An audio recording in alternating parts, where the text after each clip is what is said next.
فأما من ثقلت موازينه فهو في عيشة راضية وأما من خفت موازينه فأمه هاوية وما أدراك ما هي نار حامية. الله أكبر.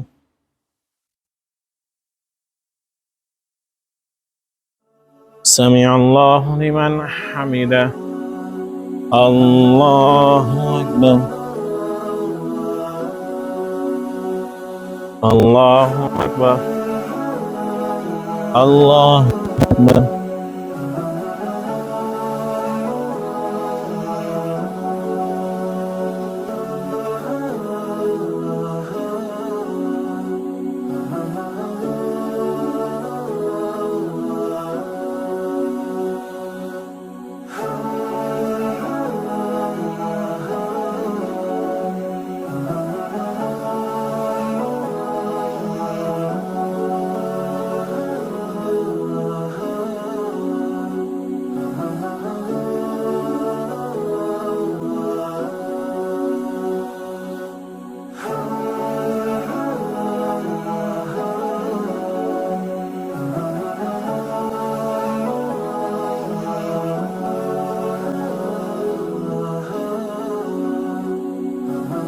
ويقيمون الصلاة ومما رزقناهم ينفقون والذين يؤمنون بما أنزل إليك وما أنزل من قبله وبالآخرة هم يوقنون أولئك على هدى من ربهم وأولئك هم المفلحون.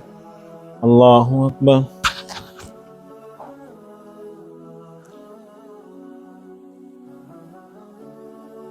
سمع الله لمن حمده. الله أكبر. الله أكبر. الله أكبر. الله أكبر. اللهم أجرنا من النار. حسبنا الله ونعم الوكيل، نعم المولى ونعم النصير. صلى الله تعالى على خير خلقه محمد وآله وأصحابه أجمعين برحمته.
مبارکباد کے مستحق ہیں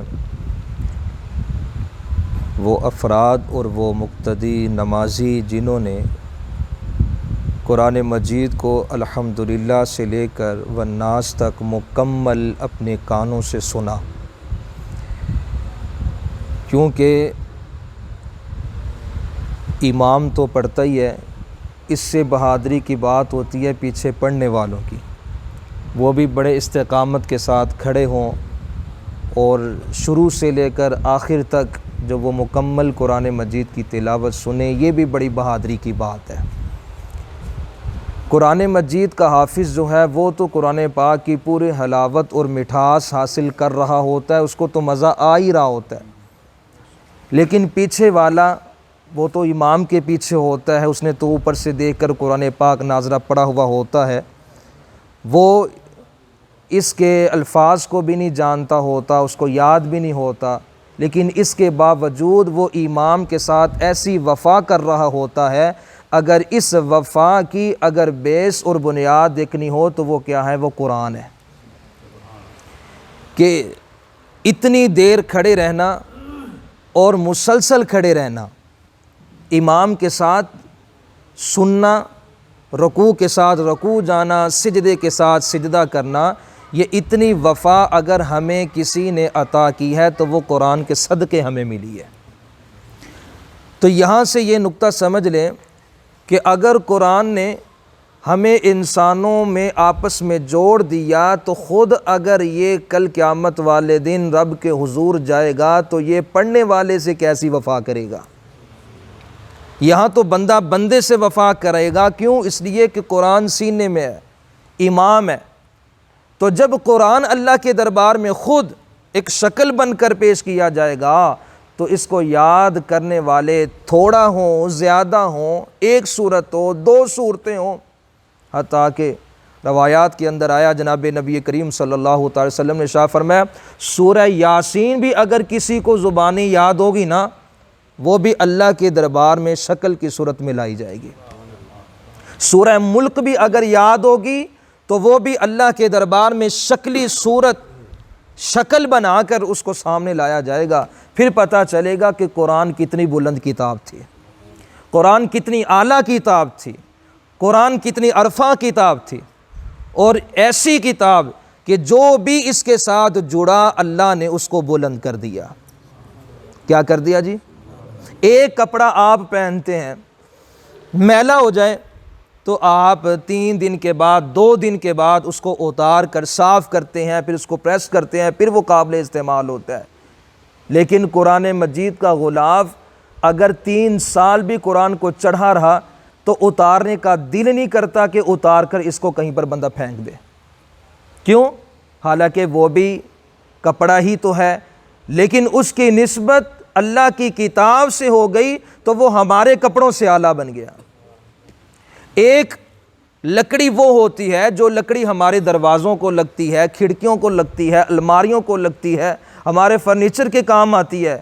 بچے ہمارے اس کو زور سے بند بھی کر دیتے ہیں، اس کو پاؤں بھی مار دیتے ہیں، ٹھڈے بھی لگا دیتے ہیں، لیکن ایک وہ لکڑی ہے جس پر قرآن رکھ کر پڑھا جاتا ہے، دل نہیں کرتا کہ اس پر بندہ پھیلانگ کر گزر جائے، وہ ادب کے خلاف سمجھتا ہے۔ کیوں بھائی؟ ہے تو لکڑی ہے، لیکن اللہ فرماتا ہے کہ قرآن کی برکت اور قرآن کی جو آپس کے اندر جو اس کا تعلق اور ربط قائم ہو گیا ہے، قرآن پاک خود سمجھاتا ہے جس کا بھی میرے ساتھ تعلق ہو گیا میں بھی اچھی کتاب تو میرے نال یاری لان والا بھی رب فرماندا میں انہوں بھی اچھا کر دیندا، انہوں بھی میں بلند کر دیندا۔ اللہ اکبر۔ قرآن مجید فرقان حمید وہ کتاب ہے، باقی ساری کتابیں، تورات آئی کتاب، انجیل آئی کتاب، زبور آئی کتاب، لیکن قرآن اللہ کا کیا ہے؟ کلام۔ قرآن کیا ہے جی؟ اللہ کا کلام۔ کلام کسے کہتے ہیں؟ جسے بولا جائے اور جو اندر سے نکلتا ہے۔ میں بول رہا ہوں یہ الفاظ میرے اندر سے نکل رہے ہیں، اور قرآن وہ کتاب، وہ کلام، وہ نسخہ ہے جو رب نے دنیا کے بننے سے 50,000 سال پہلے اس کو پڑھا، اور جب پڑھا تو فرشتوں میں ایک دھوم مچ گئی اور کہنے لگے ربا یہ کون سا کلام ہے؟ روایات کے اندر آتا ہے وہ کلام جب اللہ تلاوت فرما رہا تھا تو سورہ رحمان کی تلاوت کر رہے تھے اللہ۔ سورہ رحمان تو آج بھی خوبصورت آواز میں پڑھی جائے تو دل خوش ہو جاتا ہے۔ سورہ رحمان کا تھوڑا سا ترجمہ بھی کسی کو سمجھ آ جائے تو وہ اگر سنے تو اس کی لذت اور اس کی حلاوت اس کو محسوس ہوتی ہے، لیکن رب کعبہ کی قسم ہے جب اللہ جنت میں اس قرآن کی تلاوت کر رہا ہوگا تو فرشتے کیوں نہ جھومیں گے، کیوں نہ جھومیں گے؟ تو جب اللہ نے قرآن کی تلاوت کی فرشتے جھوم اٹھے، ربا یہ کون سی کتاب ہے، ہم نے پہلے کبھی نہیں سنی۔ اللہ فرماتا ہے کہ یہ میرے محبوب پیغمبر آخری نبی پر اترنے والی یہ آخری کتاب ہے، یا اللہ ہمیں بھی دے، ہم بھی اس کا ورد کریں، ہم بھی اس کی تلاوت کریں۔ اللہ فرماتا ہے یہ میں کسی کو نہیں دوں گا، یہ میں صرف اپنے محبوب کی امت کو دوں گا، یہ وہ کتاب ہے۔ تو آج قرآن مجید کی تلاوت مکمل ہوئی، آپ کو بھی مبارک، بھائی زید کو بھی مبارک، ان کے والدین کو بھی مبارک جنہوں نے اس بچے کو یہاں تک پہنچایا، اور سب سے بڑی بات ان کے پیچھے ان کے دادا جان بابا جمال صاحب، اللہ پاک ان کی قبر پر جو ہے وہ کروڑوں رحمتیں اور برکتیں نازل فرمائے، اور ان کے لیے یہ صدقہ جاریہ بنے، کیونکہ قرآن مجید کو پڑھنا اور اس کو جو ہے وہ یاد رکھنا اور بار بار ان کو ترغیب دینا، یہ ساری کی ساری محنت ان کے پیچھے دادا جان کی تھی۔ اللہ پاک ان کا پڑھا ہوا ان تک پہنچا دے، اور ان کی دادی جان تک بھی ان کا پڑھا ہوا پہنچا دے۔ اسی دن کی نسبت سے پچھلے سال ان کی دادی جان کا بھی انتقال ہوا، اور میرے خیال میں 2 رمضان میں بابا جی کا انتقال ہوا تھا، تو 22 رمضان میں جو ہے دادی جان کا جو ہے انتقال ہو گیا۔ تو اس حوالے سے اگر بات کی جائے تو والدین یہ ہمارا آپ کا، کیونکہ ہر جو بندہ بیٹھا ہوا ہے اس کے والدین ہیں، ہمارا قیمتی اثاثہ ہے، اس کو کھونا نہیں ہے۔ بڑے بڑے دیکھے ہیں، کھونے کی اگر کوشش بھی کی ہے تو اللہ پاک نے ناکام کیا ان لوگوں کو، ناکام کیا۔ حضور نبی کریم صلی اللہ تعالیٰ علیہ وسلم، آپ صلی اللہ علیہ وسلم کی زندگی پڑھیے، میرے محبوب پیغمبر علیہ الصلاۃ والسلام کے گھر کی جو زندگی تھی نا وہ بڑی خوبصورت تھی، بڑی خوبصورت تھی۔ حضور علیہ الصلاۃ والسلام پر اترنے والی اس کتاب کے اندر اللہ پاک نے ارشاد فرمایا وَقَضَىٰ رَبُّكَ أَلَّا تَعْبُدُوا إِلَّا إِيَّاهُ وَبِالْوَالِدَيْنِ إِحْسَانًا، یہ اللہ کا حکم ہے، اللہ تعبدوا الا إِيَّاهُ، عبادت صرف کس کی؟ بولو کس کی عبادت؟ کس کی کرتے ہو آپ؟ اللہ کی کرتے ہو نا، تو بلند آواز سے بولو کس کی؟ اللہ کی۔ حکم اس کا کہ عبادت صرف اللہ کی، اور ساتھ ہی ارشاد فرمایا وَبِالْوَالِدَيْنِ إِحْسَانًا، وَبِالْوَالِدَيْنِ، یہ جو با آ رہا ہے نا آخر کے اندر، یہ علماء فرماتے ہیں مصاحبت کے لیے آتا ہے۔ مصاحبت، آپ جو شادی شدہ حضرات ہیں وہ اس بات کو سمجھ جائیں گے، مصاحبت صحبت سے، کہ ایک انسان جب کسی کے ساتھ جڑتا ہے تو اس کو ایک صحبت قائم ہو جاتی ہے، ایک جڑ جاتا ہے، اسے کہتے ہیں صحبت۔ میاں اور بیوی کا جسم آپس میں جڑا تو اس کو کہتے ہیں صحبت۔ اسی طرح مصاحبت کا یہ با جو آخر میں بالوالدین، با جو مصاحبت کے لیے آیا ہے، تو اللہ پاک اس کو سمجھا رہا ہے کہ تم نے اپنے والدین کے ساتھ جڑ کے رہنا ہے، جس طرح تم اپنی بیوی کے ساتھ جڑ کر رہتے ہو، جس طرح تمہیں اس کی مجبوریاں سمجھ میں آتی ہیں، والدین کی کیوں نہیں آتی؟ بیوی کے لیے عمدہ سوٹ لانے کی کوشش ہے، عید آ گئی ہے، بچوں کے لیے ساری کوشش کی جا رہی ہیں، لیکن ماں اور باپ کے لیے کیوں نہیں؟ اس کا سر درد کرے تو اس کے لیے آپ کو اچھے ڈاکٹر کی طرف لے کر جانا ہے، اور دوستوں سے دائیں بائیں پوچھتے پھرتے ہیں کہ بھائی کوئی اچھا سا ڈاکٹر بتاؤ، بیوی کا سر درد کر رہا ہے، اس کو چیک کروانا ہے۔ یہ تعلق ان کے ساتھ ایسا، لیکن والدین کے ساتھ کیوں نہیں؟ تو اللہ پاک نے اس کو آسانی سے سمجھا دیا کہ جیسا تعلق تم اپنی بیوی کی مجبوری کو مجبوری سمجھتے ہو، اس کا دکھ اور درد جس طرح تم سمجھتے ہو، تو والدین کو بھی سمجھو ایسے، ان کا دکھ اور درد بھی سمجھو۔ وَبِالْوَالِدَيْنِ إِحْسَانًا إِمَّا يَبْلُغَنَّ عِندَكَ الْكِبَرَ أَحَدُهُمَا أَوْ كِلَاهُمَا فَلَا تَقُل لَّهُمَا اُفٍّ، دو تمہاری زندگی میں تمہیں مل جائیں یا دو میں سے ایک تمہیں اللہ ایک ماں یا باپ تمہیں دے دے، فرمایا کہ خیال کرنا کبھی ناگواری کے طور پر انہیں اف تک بھی نہ کہہ دینا۔ اف جانتے ہو؟ اف کا معنی یہ ہے کہ آپ موبائل لے کر بیٹھے کھیل رہے ہیں اس پر یا کچھ دیکھ رہے ہیں، آپ کی اماں نے آواز دی کہ بیٹا مجھے پانی پلا دو، آپ اٹھے اور موبائل رکھا اور یوں بھی کر دیا، اتنی سی بات کر دی، یا اٹھتے اٹھتے ناگواری سے اف کہہ دیا، یہ کام کر بھی دیا اور بھی کہہ دیا، اف بھی کہہ دیا، کام بھی ہو گیا، اور قرآن نے جس سے منع کیا وہ عمل بھی کر لیا، تو نہ وہ نیکی کام آئی نہ وہ حسن سلوک کام آیا، بلکہ الٹا قرآن کا انکار کر کے اس نے اپنے کھاتے میں گناہ جمع کر لیا۔ تو اس سے بھی، ادھر توجہ میری طرف، اس سے بھی اللہ نے منع کیا کہ اف تک بھی نہ کرنا، وکلاہما، اور اپنے محبت کے بازو ان کے لیے کھولے رکھو، ان کو کھولے رکھو اور ان کا ادب اور احترام کرو۔ ایک نوجوان کہنے لگا اماں میں نا تیری آج ساری کسر میں نے دور کر دینی ہے۔ بڑا سنا ہے کہ لوگ کہتے ہیں کہ ماں کا بدلہ والدین کا کوئی دے نہیں سکتا، نواں پیسہ آیا اس کے پاس، تو کہنے لگا اماں میں تیرے لیے سب کچھ دنیا کی دولتیں لا کے رکھ دوں گا، آج میں نے تیرے سارے اگلے پچھلے قرض اتار دینے ہیں۔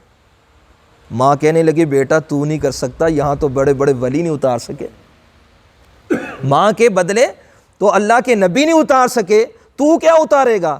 اماں تو مجھے حکم تو دے، تو دیکھ تو صحیح میں تجھے خوش کیسے کر دیتا، تیرے تو اگلی ساری کسریں نکال دوں گا۔ اماں نے کہا اچھا آج کی رات انہیں بیوی کے پاس نہیں سونا، آج کی رات میرے پلنگ پہ سونا ہے، ادھر نہیں جانا بچوں کے ساتھ۔ اماں ٹھیک ہے، اس سے راضی ہو جائے گی تو؟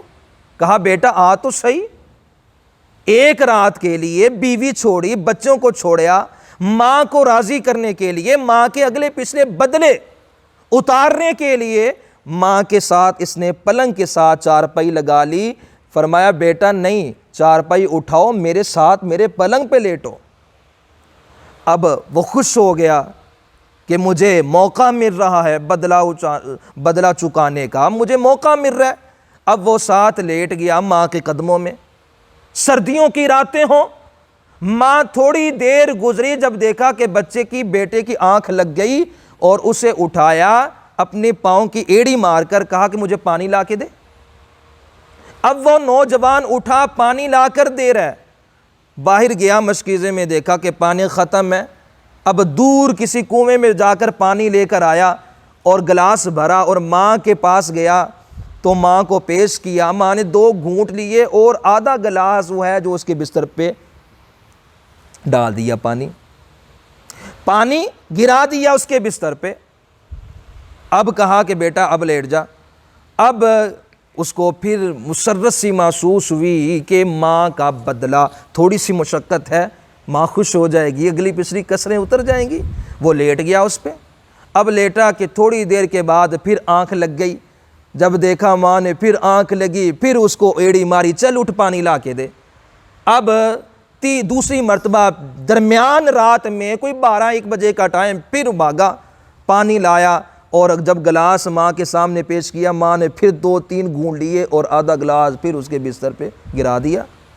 جب گرایا اب اس کی حالت کچھ ایسی تھی کہ کپڑے بھی سارے گیلے، جسم بھی ٹھنڈا، سردی کی ٹھنڈی راتیں ہیں، اب بڑا پریشان سا بھی ہو اور ساتھ ساتھ کہے کوئی بات نہیں، تھوڑی سی مشقت ہے، ماں خوش ہو جائے گی۔ اب تیسری مرتبہ، 2 مرتبہ یہ لایا، تیسری مرتبہ پھر اب جب تہجد کی نماز کا وقت ہوتا ہے نا قریب، تو حالت یہ ہوتی ہے کہ انسان کو نیند بہت زیادہ آتی ہے آخری حصے میں، شیطان بھی اور کچھ ویسے وہ وقت بھی ایسا ہی ہوتا ہے، تو دیکھا کہ اب گہری نیند آ چکی ہے، اب گہری نیند آئی ہے۔ اب ماں نے پھر زور سے اس کو پاؤں مارا، چل اٹھ پانی لا کے دے۔ اب تیسری مرتبہ پھر اٹھا، وہ پانی لایا، پانی لا کر ماں کے سامنے پیش کیا، ماں نے 3 گھونٹ پیے اور باقی گلاس اس کے کپڑوں پہ گرا دیا، اس کے کپڑوں پہ گرا دیا۔ اب اس کو تکلیف محسوس ہوئی، اماں تو پاگل ہو گئی ہے، میں تیرا ادب کر رہا ہوں، میں تیرا احترام کر رہا ہوں، میری بیوی تو صحیح کہتی ہے تیرا دماغ خراب ہے، میں پانی لا رہا ہوں، کبھی تو بستر پہ گرا رہی ہے، کبھی میرے کپڑوں پہ گرا رہی ہے، تجھے خیال نہیں ٹھنڈ ہے، بار بار مجھے تنگ کر رہی ہے۔ اب یہ کہہ کر جب دروازے سے نکلنے لگا تو ماں نے پیچھے سے آواز دی اور سینے سے لگا کر کہا بیٹا آج تجھے احساس ہو رہا ہے ٹھنڈ ہے، کپڑے گیلے ہو گئے، آج ذرا پیچھے چل، ذرا 20 سال پہلے آج ذرا پیچھے تجھے میں بتاؤں بڑی ٹھنڈی راتیں ہوا کرتی تھی جب میں تجھے اپنے سینے سے لگا کے سوا کرتی تھی۔ یہ تو پاک ہے نا پانی، اسے تو وضو بھی کر سکتا ہے، میں بھی کر سکتی ہوں، لیکن جو پیشاب کے ساتھ تو دھار کر کے میرے منہ پہ مارا کرتا تھا میں اس کو بھی برداشت کیا کرتی تھی، جس سے تو میرے کپڑے خراب کیا کرتا تھا میں اس کو بھی برداشت کیا کرتی تھی۔ تو آج ایک رات بھی میرے ساتھ نہیں سو سکا، میں نے 3 صاحب کو برداشت کیا ہے۔ جب میں تجھے اٹھایا کرتی تھی تو پیشاب کرتا تھا میرے منہ پہ پڑتا تھا، میں نے تو کبھی نہیں کہا تھا بیٹا تیرا دماغ خراب ہے۔ میں تجھے اٹھاتی تھی تو تیرا پیشاب گرتا تو میرے چھاتی پہ گرتا، میرا جسم ناپاک کر دیتا، میں نے تو نہیں کہا تھا کہ بیٹا تیرا دماغ خراب ہے۔ آیا تو بڑا میرا بدلہ دینے والا۔ تو اسی طرح ایک اور واقعہ یاد آیا، حضرت عمر رضی اللہ تعالی عنہ کا دور تھا، آپ طواف کر رہے ہیں تو ایک صحابی کو دیکھا کہ بیچاری والدہ ہے، لنگڑی ہے، پاؤں سے قدموں سے معذور ہے، چل نہیں سکتی۔ حضرت عمر بن خطاب نے اس کو حضرت صحابی رسول نے کندھوں پر اٹھایا اور وہ طواف کر رہے ہیں۔ طواف کرتے کرتے عمر رضی اللہ تعالیٰ عنہ کا سامنا ہوا تو حضرت عمر رضی اللہ تعالیٰ عنہ نے پوچھا بھئی بڑا نیکی کا کام کر رہا ہے، اللہ تجھے اس کا اجر دے، ثواب دے، ماں کی خدمت کیا کر، اس کے بدلے میں اللہ تجھے بے حساب ثواب دے گا، ماں کی وجہ سے تجھے جنت میں درجہ دے گا، جنت تجھ پہ واجب کر دی جائے گی۔ حضرت عمر نے بڑے فضائل سنائے۔ وہ صحابی کہنے لگا اے امیر المؤمنین کیا مجھے بتائے کہ میں نے آج یہ طواف کروا کے سارا ماں کا بوجھ اٹھا کہ ماں کا حق ادا کر دیا، ماں کا حق ادا کر دیا۔ سیدنا عمر بن خطاب رضی اللہ تعالی عنہ فرمانے لگے ارے او بھولے، تو ماں کا اس وقت کا بدلہ بھی نہیں دے سکتا جب ماں تجھے دنیا میں لا رہی تھی اور اس کی جو پہلی آہ نکلی تھی، خدا کی قسم تیری ساری زندگی کی اس کی خدمتیں اس آہ کا بھی مقابلہ نہیں کر سکتی۔ اس وقت کا مقابلہ کون کرے؟ کیا وجہ ہوتی ہے؟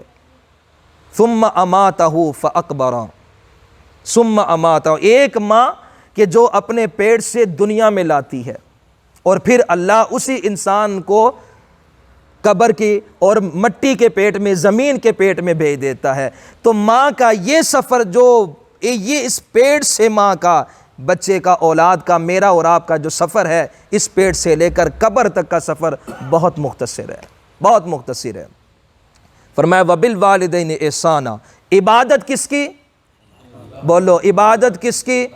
اللہ کی۔ اور دیکھیں عبادتیں کتنی قسم کی ہیں، بولیں ایک حقوق اللہ اور دوسرا حقوق العباد۔ حقوق اللہ میں سب سے افضل بات یہ ہے کہ تم اللہ کو ایک مانو، اور حقوق العباد میں کیا ہے؟ حسن سلوک۔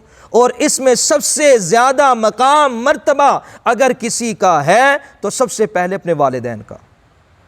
ماں کا تو ہے نا، باپ کا بھی بڑا درجہ ہے، باپ کا بھی بڑا درجہ ہے۔ کبھی کبھی یوں بھی ہوتا ہے، قرآن پاک کے اندر یہ بھی ارشاد فرمایا کہ والدین کے ساتھ حسن سلوک کرو، اور اگر تمہیں وہ کہیں اپنی بیوی اور بچوں کو چھوڑ دو تو تم چھوڑ دو۔ اب یہاں پر آ کر بہت سارے لوگ اختلاف کرتے ہیں کہ والدین کے کہنے پر ہم کس طرح چھوڑ سکتے ہیں۔ وہاں پر مفسرین ایک واقعہ لکھتے ہیں کہ حضرت ابراہیم علیہ السلام کے بیٹے حضرت اسماعیل علیہ السلام، انہوں نے ایک بستی میں اپنی شادی کروائی، اور شادی کروائی نا تو جو بیوی تھی اس نے حضرت ابراہیم کو نہیں دیکھا تھا، یعنی سسر کو، اور حضرت ابراہیم نے اپنی بہو کو نہیں دیکھا تھا۔ کہیں دور علاقے میں شادی کروائی انہوں نے حضرت اسماعیل علیہ السلام نے۔ تو ایک مرتبہ حضرت ابراہیم اپنے بیٹے سے ملنے کے لیے آئے، جب آئے دروازے پر دستک دی تو بیوی باہر نکل آئی۔ اب یہ نہیں جانتے تھے کہ یہ کون ہے۔ پوچھا بی بی کہ اسماعیل کدھر ہیں؟ انہوں نے کہا وہ تو جنگل میں شکار کرنے گئے ہیں، آپ کون ہیں؟ انہوں نے کہا کہ بتایا نہیں کہ میں کون ہوں، کہا کہ بس ایک مسافر ہوں، مجھے ان سے ملنا تھا۔ اچھا، تو حضرت ابراہیم نے پوچھا اسماعیل آپ کا خاوند ہے؟ انہوں نے کہا جی ہاں میرا خاوند ہے۔ تو حضرت ابراہیم نے پوچھا کہ گھر کا گزارا بسر کیسے ہو رہا ہے؟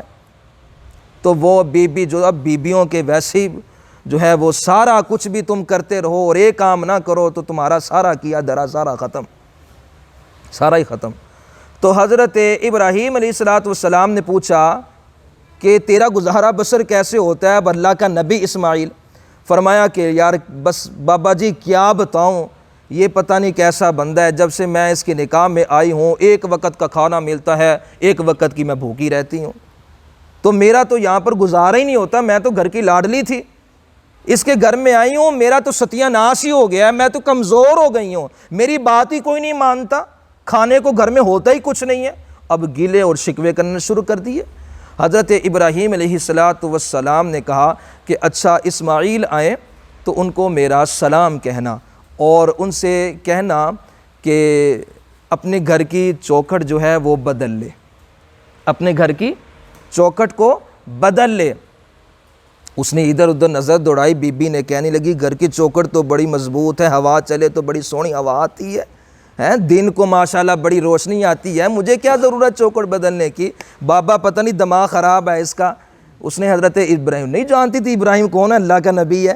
اب حضرت ابراہیم علیہ السلام وہاں سے نکل پڑے، تھوڑی دیر کے بعد حضرت اسماعیل علیہ السلام تشریف لائے اور کہا کہ خیر ہے، یہاں تو گھر کے اندر کچھ اجالا اور خوشبو سی لگ رہی ہے، لگتا ہے کوئی آیا تھا، قدم قدم پہ برکتیں، نفس نفس پہ رحمتیں، جہاں جہاں سے وہ شفیع آسیاں گزر گیا، جہاں نظر نہیں پڑی وہاں ہے رات آج تک، وہیں وہیں سحر ہوئی جہاں جہاں گزر گیا۔ لگتا ہے کہ یہاں پر کوئی آیا تھا، بتا تو صحیح کون آیا تھا؟ اس نے کہا ایک پاگل سا بابا تھا، یہاں سے گزر رہا تھا، گھر میں آگے آپ کا پوچھا، کہا کہ اچھا تو نے بٹھایا نہیں اس کو؟ کہا میں نے کیا بٹھانا تھا، وہ بیٹھا ہی نہیں ہے، میں نے اس سے پوچھا، اس نے کہا کہ اسماعیل آئیں تو ان کو سلام کہہ دینا اور ان سے کہنا کہ اپنے گھر کی چوکھٹ کو بدل لے۔ حضرت اسماعیل علیہ السلام نے کہا کہ تم نے کیا ان کے الفاظ پہ غور کیا؟ تو حضرت وہ بی بی کہنے لگی کہ ہاں میں تو گھر کی چوکھٹ دیکھ رہا ہوں بڑی مضبوط ہے، اس کو بدلنے کی کیا ضرورت ہے؟ حضرت اسماعیل علیہ السلام نے کہا کہ ان کے کہنے کا مطلب تھا میرا وہ باپ، لیکن اس نے تجھے دیکھا نہیں تھا، سلام کیا نا، سلام حضرت ابراہیم علیہ السلام سے ایجاد ہوا، فرمایا کہ سلام کرنے والا وہ میرا باپ تھا، اور جاتے جاتے جو مجھے کہہ گیا ہے تم نے ضرور کوئی گیلا شکوہ کیا ہے، تو نے ضرور کوئی گیلا شکوہ کیا ہے۔ کہا کہ میں نے تو کوئی بات نہیں کی، میں نے تو اتنی بات کی تھی کہ جب سے اس کے گھر میں آیا ہوں کھانے کے لیے کچھ نہیں ملتا۔ کہا کہ اچھا اب تو میری طرف سے فارغ ہے، میں نے تجھے طلاق دے دی، تو کیوں؟ اس لیے کہ اللہ کے نبی کی گھر والی ہے، اور تو اگر اللہ کے نبی کا شکر ادا نہیں کر سکتی تو تو اپنے رب کا بھی شکر ادا نہیں کرے گی۔ جو عورت اپنے خاوند کے شکر نہیں ادا کرتی وہ اللہ کا بھی شکر ادا نہیں کر سکتی۔ تو آپ نے فوراً اس کو فارغ کر دیا، کیونکہ باپ نہ کہا تھا، باپ نے کہا تھا تو آپ نے اس کو فارغ کر دیا، حالانکہ کوئی بڑی بات نہیں ہے، صرف گیلا شکوہ کر لیا۔ ہمارے یہاں پر اس کا غلط استعمال بھی ہو جاتا ہے، کبھی کبھی والدین کی بھی غلطیاں ہو جاتی ہیں۔ کیوں؟ اگر چھوٹی بہو بڑا ادب اور احترام کر رہی ہے نا، تو اگر چھوٹی کر رہی ہے تو چھوٹی زیادہ قریب ہوگی، اور بڑی اگر اپنے بچوں میں مصروف ہے، وقت نہیں دے پا رہی، تو والدین سسرالی اسی کے خلاف ہو جاتے ہیں۔ تو یہاں پر دونوں طرف سے بھی سمجھنے کی جو ہے وہ ضرورت ہے۔ میرے محبوب پیغمبر علیہ السلام کی گھر کی زندگی بڑی خوبصورت۔ ایک مرتبہ حضور علیہ السلام نہائے، غسل فرمایا، تو غسل فرما کے نا تو باہی نکلے، تو حضرت عائشہ رضی اللہ تعالی عنہ لاڈلی بیوی تھیں، سب سے چھوٹی تھیں، تو جو کا آٹا لے کے نا، ننگا جسم اور پانی جسم پہ تھا، تو حضرت عائشہ نے جو کا آٹا لے کر نا تو حضور کے جسم پہ نہ مل دیا مذاق میں، تو آپ مسکرانے لگیں، تو حضور نے فرمایا کہ عائشہ یہ کیا کیا ہے؟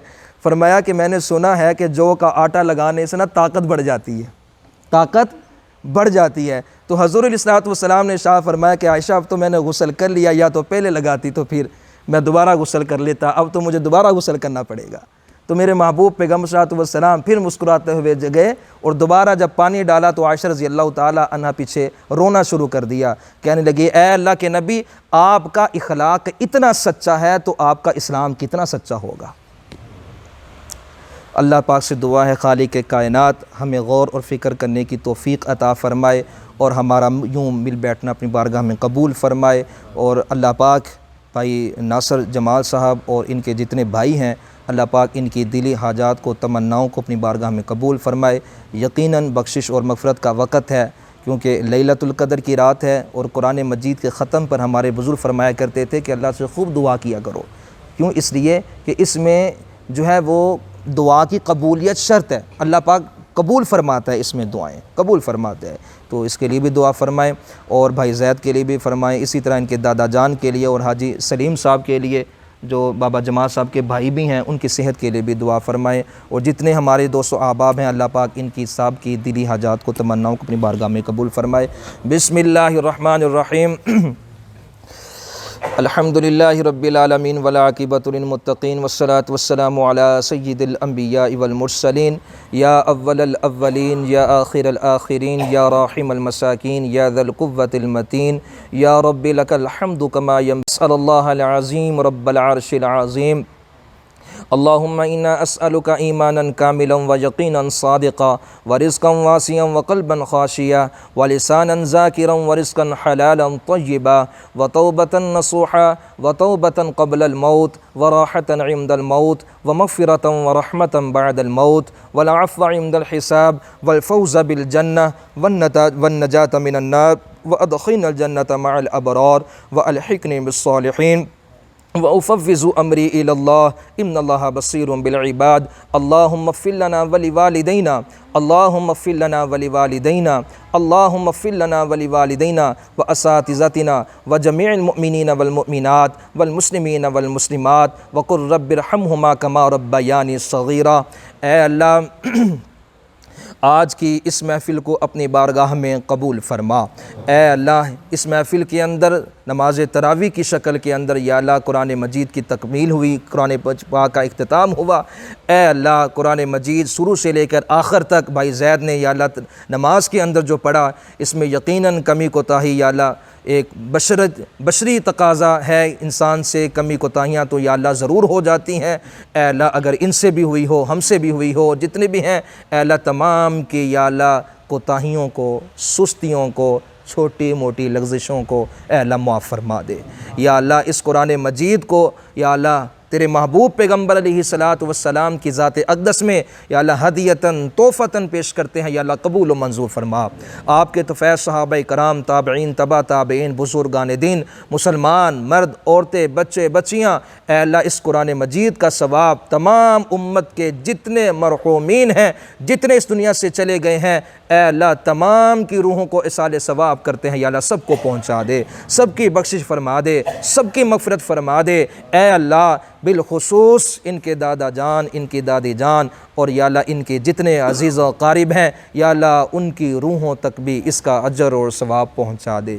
یا اللہ اس کی ٹھنڈک ان کی قبر تک پہنچا دے، یا اللہ ان کی آنکھوں تک پہنچا دے، یا اللہ اس قرآن مجید کی مٹھاس اور حلاوت اے اللہ ان کی قبروں تک پہنچا دے۔ اے اللہ یقیناً وہ اپنے پوتے کا قرآن سن کر یا اللہ آج کی اس محفل جو ضرور فرشتے لے کر حاضر ہوئے ہوں گے اور ضرور سنایا ہوگا، بتایا ہوگا کہ اے اللہ تیرے بندے یوں بیٹھے تجھے پکار رہے ہیں، اور تیرے بندے جو دنیا میں ہیں اور ان بندوں کے لیے جو تیرے پاس آ چکے ہیں ان کے لیے دعائے مغفرت کر رہے ہیں۔ یقیناً ہماری ساری باتیں اللہ سن رہا ہے اور آگے سنا رہا ہے۔ اے اللہ تو بھی خوش ہو جا، اور یا اللہ جن کے لیے مانگ رہے ہیں ان کو بھی خوشی عطا فرما دے۔ اے اللہ ان کو بھی خوشی عطا فرما دے۔ اے اللہ ہم سب عاجز ہیں، اے اللہ فقیر ہیں، سائل ہیں، تیرے در کے منگتے ہیں۔ اے اللہ دنیا کی در بدر کی ٹھوکروں سے ہمیں محفوظ فرما کر اپنے در کا بھکاری بنا دے، اپنے در کا محتاج بنا دے، اپنے در کا سائل اور فقیر بنا دے۔ اے اللہ ہمیں ایمانی قوتیں عطا فرما، ایمانی قوتیں عطا فرما۔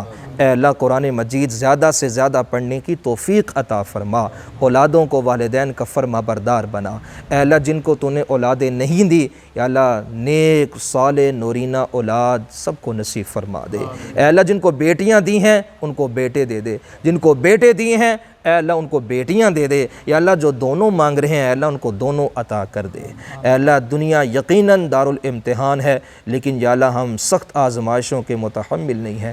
اے اللہ سختی والا معاملہ نہ فرمانا، دنیا میں ہے اے اللہ تمام امتحانات یا اللہ ہم سے نہیں ہوتے، ہم سے یا اللہ امتحانات سے نہیں گزرا جاتا۔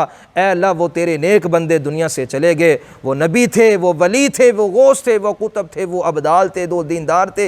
اے اللہ ہم تو ان کے قدموں کی دھول کے برابر بھی نہیں ہیں۔ اے اللہ ہم تو سختی اور گرمی کو برداشت ہی نہیں کر سکتے۔ اے اللہ ہم تو گرمی کے روزوں کو نہیں برداشت کر سکتے۔ اے اللہ اس سے بڑھ کر اس سے آگے یا اللہ ہم تمام امتحانات سے یا اللہ تجھ سے ہاتھ جوڑ کر معافی مانگتے ہیں، ہم پر کوئی ایسا آزمائش اور امتحان نہ آئے کہ ہمیں کمزور کر دے، ہمیں یا اللہ اس رستے سے ہٹا دے۔ یا اللہ ہم دھوکے کا شکار ہو جائیں، ہم دنیا کا شکار ہو جائیں، دنیا کے فتن فساد کا شکار ہو جائیں۔ یا اللہ ایسی آزمائشوں سے ہم سب کو محفوظ فرما دینا، زندگی آسان فرما دے، زندگی آسان فرما دے، زندگی شاندار فرما دے۔ اے اللہ آخرت کا معاملہ بھی یا اللہ آسانی والا معاملہ فرما دے، جتنی زندگی ہے صحت والی، عافیت والی، تندرستی والی، اے اللہ صرف اپنے در کے محتاجی والی زندگی عطا فرما دینا، اور جب موت کا وقت ہو تو یا اللہ شہادت کی موت، کلمے کی موت، یا اللہ تیری معرفت کی موت، تیرے قرب کی موت، تیری نزدیکی کی موت، اے اللہ ایسی موت ہو کہ تو ہم سے راضی ہو، ہم تجھ سے راضی ہو۔ یا اللہ ایسی موت ہم سب کو نصیب فرما دینا، نرمی والا معاملہ فرمانا۔ یا اللہ قبر کی اگلی منزلیں ہم سب کے لیے آسان فرما دینا۔ یا اللہ قرآن مجید کا پڑھنا پڑھانا یا اللہ تو آسان فرما دے اور اپنی بارگاہ میں قبول فرما۔ یا اللہ آج اس عمارت کو اندر جو یا اللہ یہ کیا ہے، جس کی وجہ، جس کی بنیاد یا اللہ جس کی وجہ یہی تھی کہ قرآن مجید کی تلاوت اور قرآن مجید کا علم یہاں سے عام کیا جائے گا، قرآن مجید کے فیض کو عام کیا جائے گا۔ اے اللہ اس ادارے کو، اس بلڈنگ کو، اس سارے علاقے کی ہدایت کا ذریعہ بنا دے۔ ہماری دعاؤں کو اپنے پیارے حبیب جناب نبی کریم صلی اللہ تعالی علیہ وسلم کے صدقے قبول اور منظور فرما۔ اے اللہ مساجد، مدارس، خانقاہوں، دینی جماعتوں، دینی مراکز کی تو حفاظت فرما۔ یا اللہ جو تیرے گھروں کے ساتھ تعلق قائم کرتے ہیں، سوچ و فکر کے ساتھ، مال و جان کے ساتھ، یا اللہ جتنے بھی یا اللہ فکر مند ہیں تمام کی یا اللہ تمام کے تعاون کو اپنی بارگاہ میں قبول فرما۔ صلی اللہ تعالی علی خیر خلقہ محمد وعلی آلہ واصحابہ اجمعین برحمتک یا رحمۃ۔